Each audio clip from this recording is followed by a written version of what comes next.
Night after night, I saw him conspiring with people all across the House to try and find just about any method he could think of to keep us in the EU at almost any cost. One in, one out.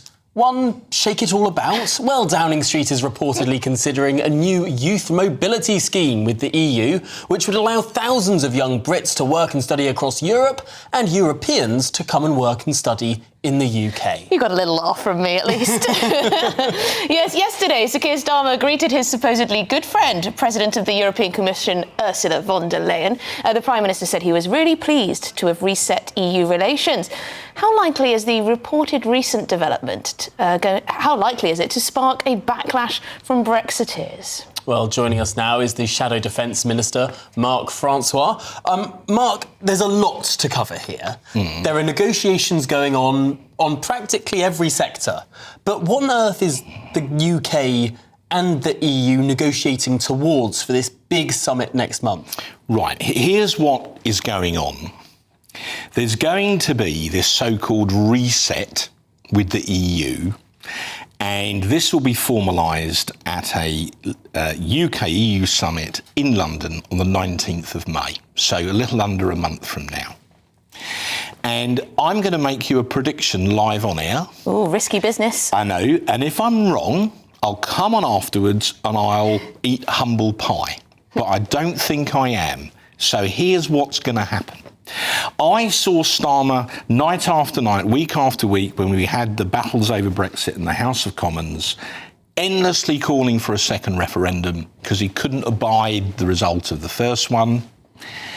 And he remains a Remainer. Always will be. He's an absolute Europhile at heart. So this is what they're going to do. At the summit, they're going to announce a major defence pact with the EU. We don't know what the details are. We'll know at the time. There may be some merits in it. It might perhaps help Ukraine. We need to know the small print. Have you been getting a load of spam in your email recently? What about random calls? It's really annoying, isn't it? Data brokers are out there collecting your personal information. Anything from your email, your full name, your address, and even your political affiliation. Cyber criminals can even use AI to mimic the voices of friends and family to trick people into sending them money.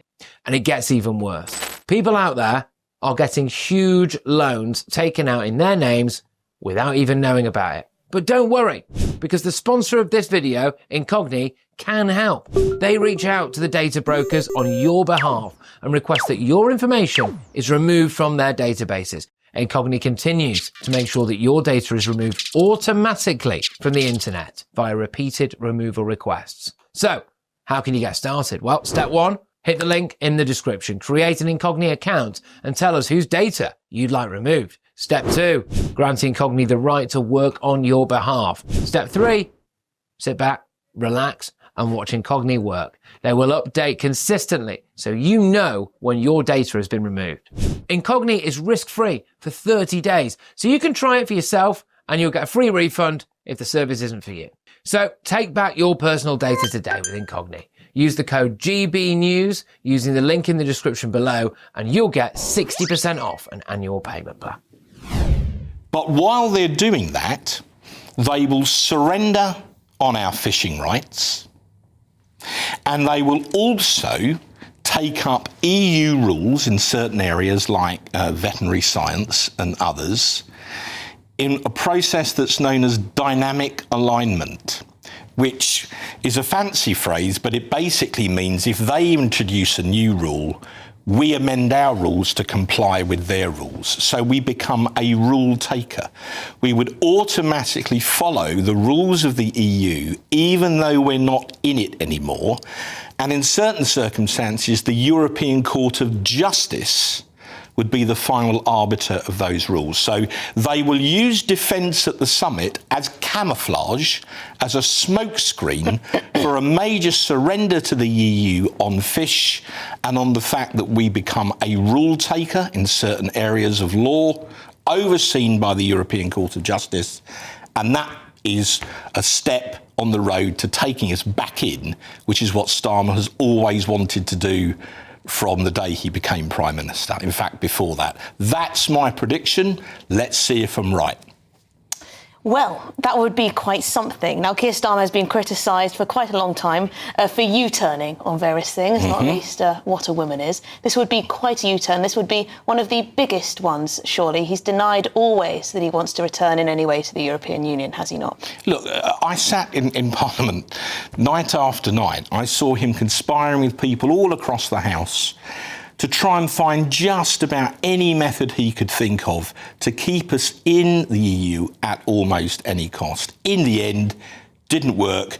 We had a general election to settle it, to get Brexit done, and we did. We left the EU, we withdrew our MEPs from the European Parliament because we were no longer entitled to have them. He's always wanted to take us back in. But the problem is the British people decided peacefully and democratically in a referendum to leave. He'll never risk another referendum, so he's going to do it by grandmother's footsteps. He's going to do it bit by bit, and the defence announcement at the summit in May will be absolute camouflage to try and divert attention. And when people say, well, what about fish? Oh, don't worry about that. That's all just minor technical stuff. Nothing to see here. Move along. We want to talk about defence. But isn't the gamble that Keir Starmer has taken here that people at home might not care about sanitary and phytosanitary regulation? That people at home might not care that under the Conservative government the Genetic Technologies Act was passed that allows for gene editing and all this exciting stuff that the EU puts its precautionary principles on and stops that sort of nascent technology developing. They might not care if we don't have this exciting GM future in our foods and we take the European rules. Isn't that the gamble that the Prime Minister is making? It's the principle of it. I admit that, phytosanitary regulations might not be the talk of the pubs in Rayleigh tonight. I give you that. Or in Whitford, indeed. But it's the principle that we would become a rule taker. Yeah. That's what dynamic alignment means. It means if they move, we automatically mirror them. And importantly, that means that if we're negotiating a trade deal with Mr. Trump, well, we couldn't change our regulations on things like food because we'd have to take the EU rules. That is a big hand behind our back. Correct. The only reason we're even able to negotiate a trade deal with President Trump, or indeed any other country, is because we left the EU and we're no longer in the customs union. The clue is in the name. Being in a customs union means common customs. You can't do individual bespoke deals with other countries. You can only do them within the EU. And because we've left the EU, we have a Brexit freedom to negotiate those alternative deals. We've done over 75, Australia, New Zealand, the Trans-Pacific Partnership, and Kemi Badenoch had a lot to do with all of that. But you're right, if we automatically aligned with EU rules on things like veterinary science and food,